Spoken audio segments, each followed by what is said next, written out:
Juan Yadó para mí no necesitaría presentación, pero es bueno decir que desde hace más de 30 años Juan Yadó está opinando en nuestro país y tiene varios temas favoritos y de su control y de su estudio, y uno fundamental, aparte de los temas históricos, Juan, es el turismo. Hay textos suyos que cualquier persona que quiera saber cómo, cuándo y dónde estamos ahora mismo en el turismo tiene que buscar los textos que usted ha escrito y la recopilación que ha hecho. Cada semana usted recrea todo aquello, pero como hace tanto tiempo, hay una serie de categorías nuevas en medio del boom turístico que yo disfruto cuando usted lo dice, pero no escucho eco. Parece mentira, pero usted está hablando de una turismofobia que hay en la ciudad colonial.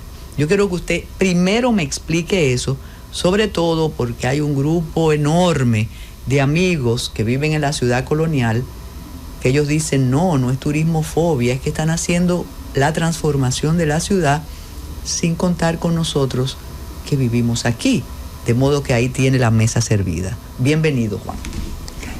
Gracias por la invitación. Ese es un tema que para mí resulta muy interesante porque yo soy un aficionado del Centro Histórico de Santo Domingo. Voy casi todos los días a él y le doy seguimiento. Recientemente, hace unos meses, puse en circulación un libro que se llama Centro Histórico de Santo Domingo, Herencias Coloniales y Orígenes de la Nación Dominicana. Ese libro es una edición, la primera de las ediciones Acento, del digital Acento. Y ese libro contiene 70 artículos que yo he escrito sobre diversos aspectos del centro histórico y lo que le llaman colonial. Yo no le llamo colonial porque colonial en el perímetro determinado por el decreto que designó los límites del centro histórico, solamente son 4 calles que son coloniales: Las Damas, Isabel la Católica, Meriño y Hosto. Lo demás ya surgió después del periodo colonial. Por eso es más apropiado llamarlo centro histórico. Y más porque lo que surgió después del periodo colonial atañe más a la nacionalidad dominicana y a la época republicana.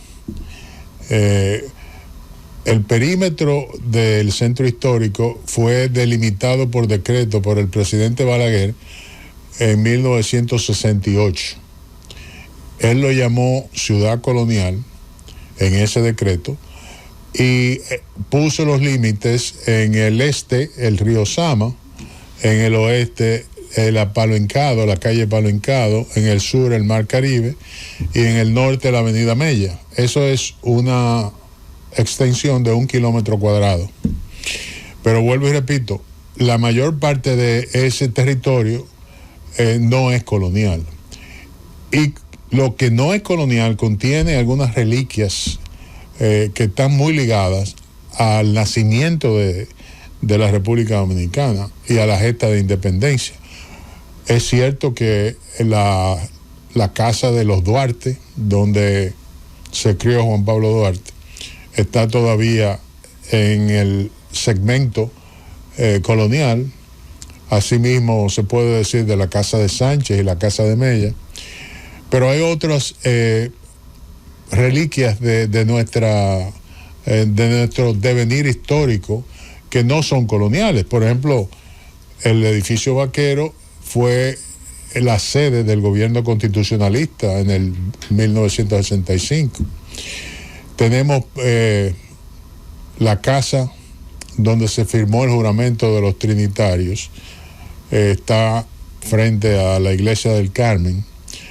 Eso no es colonial. La casa de Chepita Pérez. Chepita Pérez, exactamente.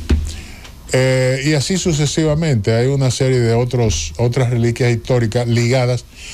Por ejemplo, es cierto que el primer gobierno dominicano tuvo como sede el llamado Palacio de Bollerá, que está en la ciudad colonial.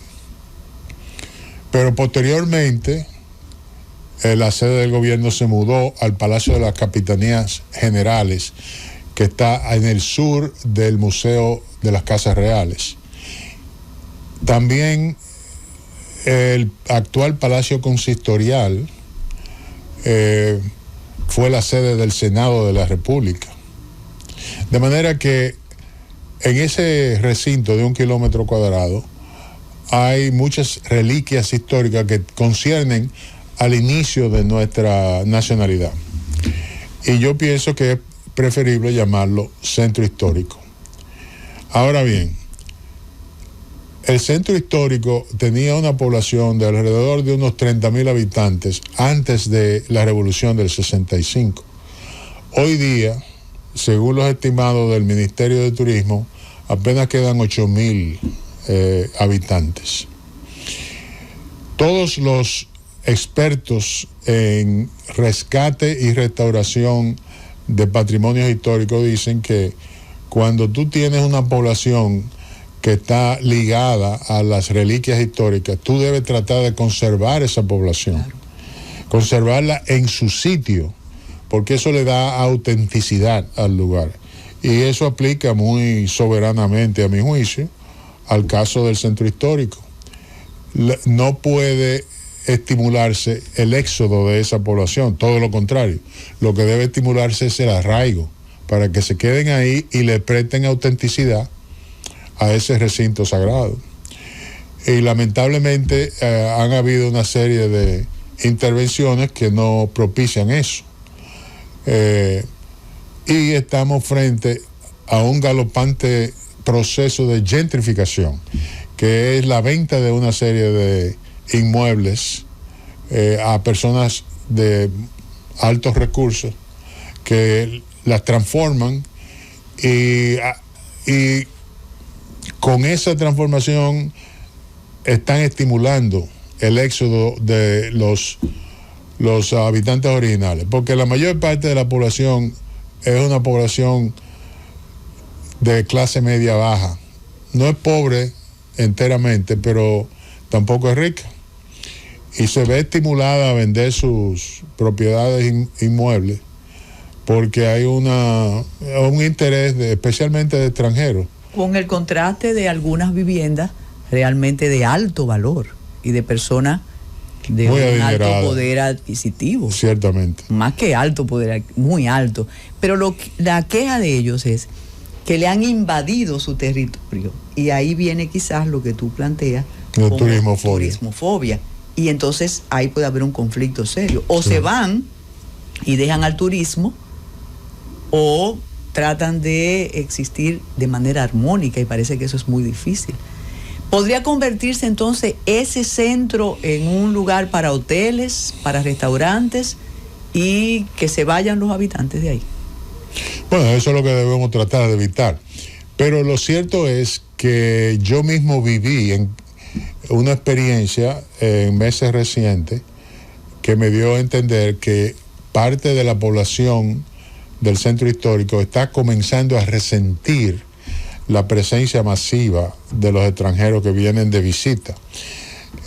Los extranjeros que visitan vienen prácticamente todos desde Bávaro y Punta Cana. Vienen en una excursión de un día, salen a las 7 de la mañana de Bávaro y Punta Cana, llegan aquí tal vez a las 10 de la mañana, se pasan 5 horas visitando el recinto y luego toman un autobús para regresar a sus hoteles y poder usar la cena que ya han pagado, porque han pagado sus paquetes todo incluido. Esa afluencia de extranjeros es algo que nosotros hemos querido provocar desde hace mucho tiempo, puesto que esa afluencia trae consigo una dinamización de la economía del centro histórico.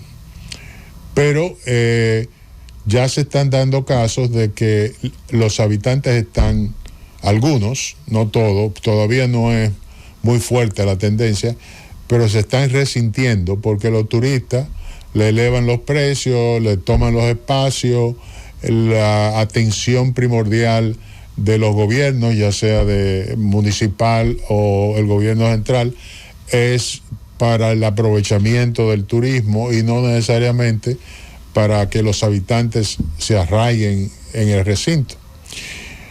Ya de hecho, ese término de turismofobia, donde primero comenzó fue en España, porque hay ciudades en que ya los habitantes no quieren más turistas. Ese es el caso de Barcelona, que ha prohibido, por ejemplo, el desarrollo de nuevos hoteles. Pero nosotros no podemos permitirnos ese lujo, ¿verdad? No, todavía en el centro histórico deben haber algunas 1,000 habitaciones hoteleras, casi todas de hoteles pequeños, de menos de 50 habitaciones.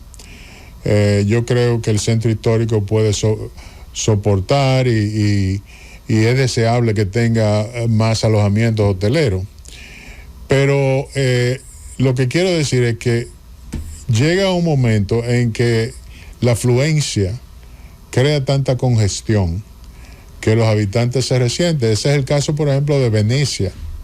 Ya para tú visitar a Venecia tienes que pagarle, porque los venecianos se están saliendo de Venecia por la misma razón de que no soportan esta oleada de turistas todos los días.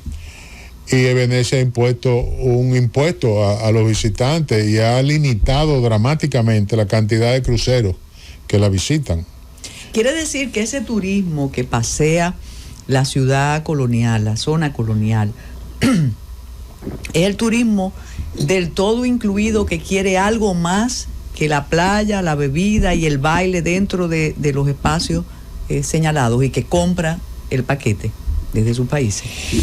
Bueno, yo te diría que hay 3 segmentos de visitantes que acuden al centro histórico. Los primeros son los que vienen de la costa este.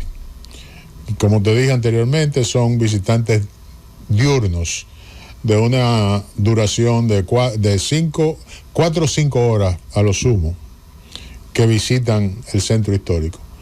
Luego, los otros visitantes extranjeros que se han hospedado en hoteles de la ciudad, del Gran Santo Domingo, acuden para entretenimiento, casi siempre nocturno. Pero hay otro segmento que tiene un potencial enorme, pero que no está acudiendo con la misma cuantía, y ese es el de los cruceros. Cuando el proyecto de desarrollo de cruceros se materialice en Sanssouci, es muy posible que veamos 4 y 5 barcos cruceros siempre parqueados ahí, como es el caso en San Juan de Puerto Rico, por ejemplo. Y en consecuencia habrá una afluencia. ¿Puerto Plata le está pasando eso? En Puerto Plata, exactamente. En Puerto Plata ya recientemente se dio el caso de que 2 barcos cruceros estaban atracados en la terminal de Taíno, que es la de la ciudad, no en la de Maimón, sino en la de la ciudad.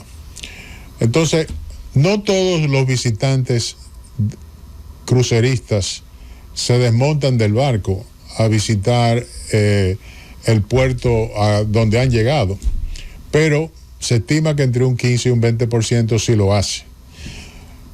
Lo cual quiere decir que si en el 2019, como dice el Ministerio de Turismo, 700,000 extranjeros visitaron el centro histórico, es posible que si hubiese un auge crucerístico, eso se triplicaría y tal vez llegue a 2 millones de visitantes anualmente, de visitantes extranjeros, de corta duración, porque también los que se desmontan de los barcos, después de visitar las principales ruinas y reliquias, vuelven también a comer la comida que tengan en el barco preestablecida.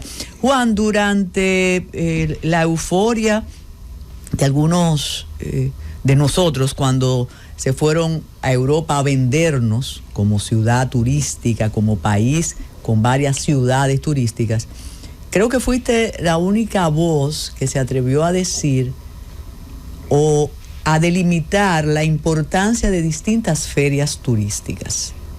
Aquello se quedó, aquello fue como un fantasma. ¿Qué pasó? Todos se quedaron con la boca tapada.